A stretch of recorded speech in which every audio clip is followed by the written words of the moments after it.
si segue vixente a nosa aposta por a ruptura co réxime do 78 e como entrar a ser unha forza electoral máis que xestione o que este dentro destas institucións, porque xa decíamos tamén que eran elementos, ferramentas, a xente de participar en organizacións con outros funcionamentos diferentes das organizacións que había naquele momento, outros xeitos de relacionarnos e decidir as cousas.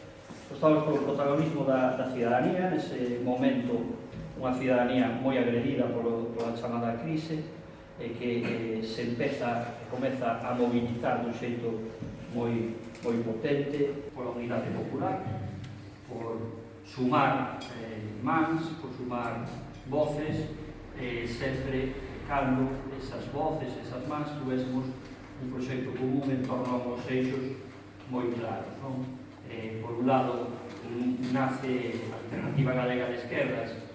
con dous eixos, un é a defensa das maiorías agredidas nun momento onde a crise golpea con moita crudeza a moita xente,